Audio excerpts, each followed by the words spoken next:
Hi and hello there, Aries! Hi, new subscribers! My name is Yan. Tuloy dito at sa ating mga returning tambayers. Thank you sa inyong walang sawang pagtambay and love support para sa akin. Kung hindi niyo pa knows, meron pa po tayong other channel, Aries. Ang link niyan ay nandyan sa ating description box. So if interested, just click that link para mapunta kayo din sa ating other channel.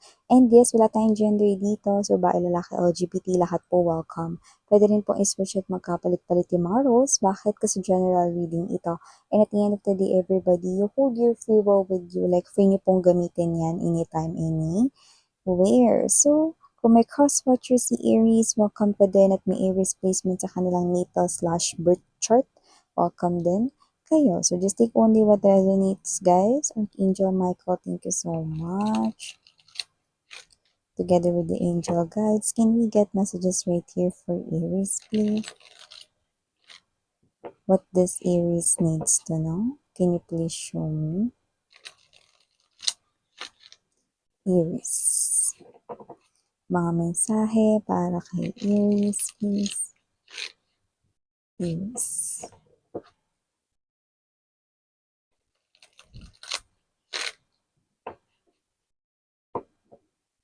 Okay, so let's go ahead and check this mga messages para sa'yo, Aries. So guys, you do have here the energy of Hermit. Andito din for you, Two of Air. Present din dito ang Messenger of Water. We also have here the Messenger of Fire or the Knight of Wands. This is the Knight of Cups energy. Also have here Messenger. Wow, you've got three messengers right here. The Messenger of Earth or the Knight of Coins. We have here the Six of Fire and bottom of the deck, Ten of Fire, Nine of Air, and the Magician. Okay. It looks like you're manifesting here some kind of pag-alis ng isa-isa rito no na mga problema mo. Like susunod-sunod mo na rito na aalisin yung mga problema mo rito no. So parang nagising ka na rito. Parang makaka-receive ka rito ng mga solutions sa inyong mga problema. So isa-isa mo na yan na mabibitawan at malalaglag. Matatanggal na ng isa-isa ang mga pabigat, no? Hindi lang sa balikat mo, kundi sa buhay mo. Mga bibigat na mga sitwasyon ay nalalapit ng magtapos. Iisa-isahin mo na yan. No? So nakita ko dito na maaaring nakikinig na kayo ngayon sa inyong intuition. Because when you listen to your intuition, you're listening as well to what the divine or the unseen forces, no, ay telling you, guys, no, Aries. So nakita natin dito na unti-unti mo na rito na masusolusyonan ng problema mo at ikaw mismo ang gagawa ng paraan upang masolusyonan yan sa pamamagitan ng mga matatanggap mong mensahe galing kay universe. No, paano ko ba marireceive yan, Miss Yan? Iba-ibang paraan, no? So may pamamaraan dito sa universe kung paano mo yan marireceive, no? Pero meron silang gagamitin ditong mga instrumento. Like may mga kaibigan ka rito, may mga kakilala ka rito na sila mismo ang mag-o-offer ng tulong sa'yo. Go ahead, grab it, no? Yung tulong na yon dahil sila ay pinadala rito ni universe upang tulungan ka. Okay?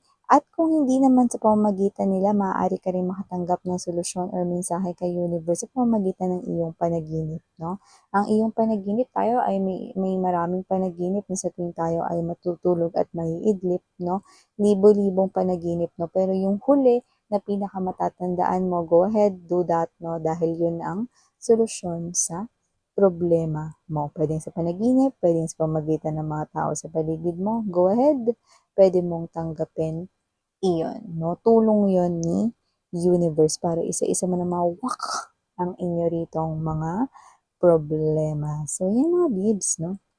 So, maliban dyan, lumunok ko lang ng laway.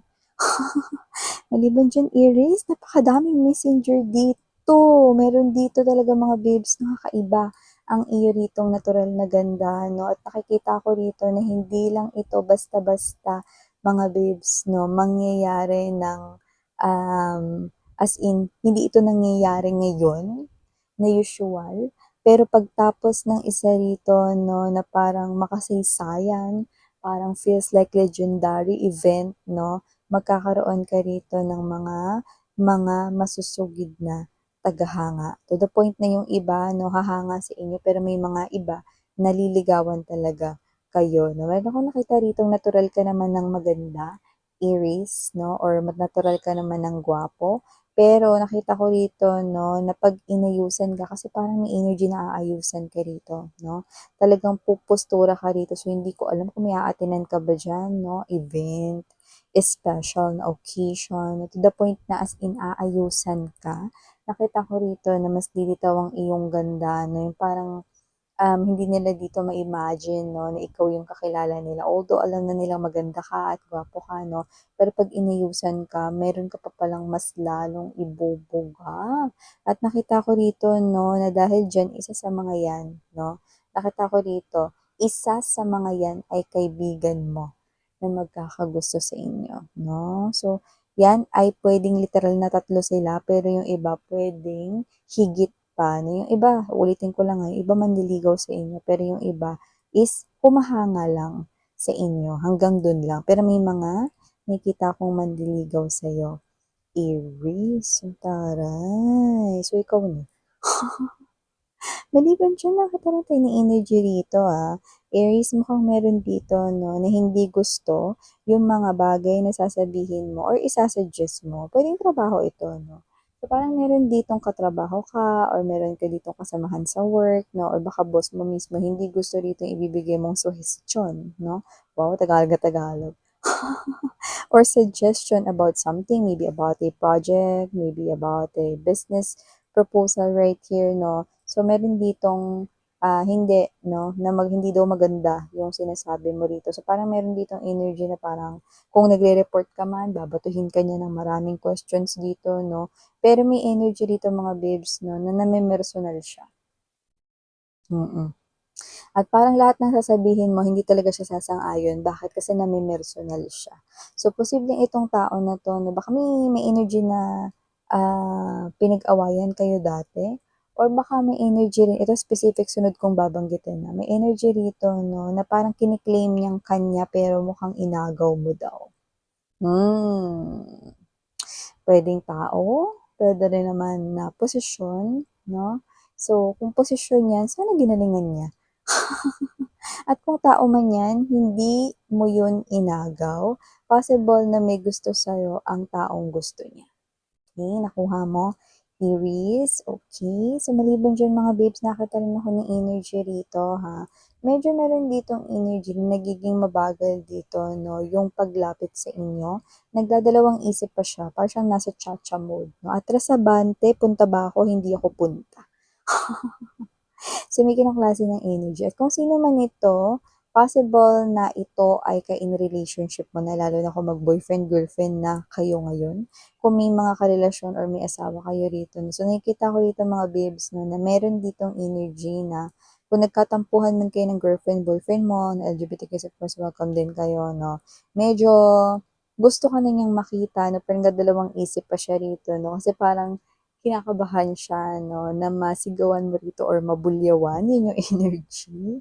Pero mga babes 'no, kung ito man ay asawa mo na 'no, possible na itong person na 'to 'no, is ayaw niya masyadong, magpakita sa'yo rito 'no, kasi baka meron ka raw ditong maalala na something 'no. So, hindi ko naman napi-pick up na yun ay pagkakamali niya or nagkasala siya sa'yo 'no, pero parang baka may maalala ka raw na promise 'no, hindi pa siya ready na ibigay yun sa'yo 'no, dahil parang energy ng hindi pa prepared at kung may kinailangan man na parang bilhin, hindi pa buo yung kanyang ipon, you know, may gano'ng klase ng energy. So, parang hindi siya masyadong nagpapakita sa inyo ngayon 'no, kasi nakita natin dito na yun nga, baka may maalala kayo na 'pag nakita niyo siya. 'Yan, so nakikita natin yun dito or kung hindi man, nililihis niya yung topic sa ibang, ah, topic 'no or issue. So, yun yung nakikita natin dito. Ulitin ko lang kung yun man ang inyong senaryo 'no, hindi ibig sabihin nun na hindi niyo yun gustong tuparin, Aries, kundi hindi pa kasi siya ready 'no, hindi pa siya ready, nag-iipon pa siya rito financially, 'yan 'no. So, kung ano man yun, medyo parang mabigat-bigat ata yung related dun, pero yung person mo is nag-iipon, 'yan 'no, yun naman pala. So, maliban diyan, Aries, nakakita rin ako ng energy dito, ha, na posibleng meron ditong energy na gusto kayong ipasyal or gusto niyong ipasyal, 'no? May gano'n rin kasing energy, puwede kasi magkapalit-palit dito, eh, may energy rin kasi kayong gano'n. So, baka meron kayong gustong i-treat, baka parents niyo 'to, 'no? May family rito na medyo nagsa-stand out. So, baka gusto mong ilibre yung family mo or ang inyo ritong buong, angkan, taray, ikaw na, 'no? Sa isang parang klase ng family reunion, gathering, kainan ba ito, fine dining, pero puwede rin naman na kayo ay mag-outing, okey? So, kung ano man ito parang sagot mo, 'yan. Ikaw na talaga, Aries. Or ikaw yung gusto mo, ikaw yung mag-o-organize or parang kung ambagan man ito, nakikita ko mas malaki pa rin yung portion ng iaambag mo, 'yan 'no. So, nakikita ko matutuloy ito, don't worry, okey? So, last but not the least message from my Aries people, may hindi rito makatulog 'no, dahil meron siya ritong hindi nasasauli sa'yo. Pero tingin ko hindi yung bagay mismo yung kinaka-bother niya. Kunyari nahiram niya yung ballpen mo, hindi niya nabalik. Hindi yung ballpen yung iniisip niya 'no, kundi way niya na kasi yun para makapag-umpisa rito 'no, ng conversation sa inyo. So, kung sino man siya 'no, maaaring ito ay energy ng baka may crush po siya sa'yo. Kasi nakikita ko rito na parang talagang intensyon na hindi niya yun binalik sa inyo 'no, para magkaroon pa kayo ulit ng susunod na encounter 'no. Alam mo yung mga ganyan tinatawag nating mga pere-pereen. Pero nakikita ko rito 'no, na dahil diyan, good strategy din kasi nakikita ko rito 'no, na talagang magkakaroon pa kayo ulit ng susunod na pagkikita 'no, at dito parang medyo mahaba-haba ng konti ang inyong mapag-uusapan, okey? So, kung dati nag-usap lang kayo 'no, wala pang 2 minutes 'no, mas mahaba pa yung tawag sa mga payphone dati kaysa sa una niyong usap 'no, nakita ko dito na ang sunod yung pag-uusap na mas mahaba na doon. So, nagkakaroon ng improvement dito. So, someone here has a crush on you. So, yeah, ito yung mga messages right here for ya, Aries. Thank you so much. Sarang Hail, Love and Light again, Yana on me for the girls and Yana Luna for the boys. Okay? I'm here.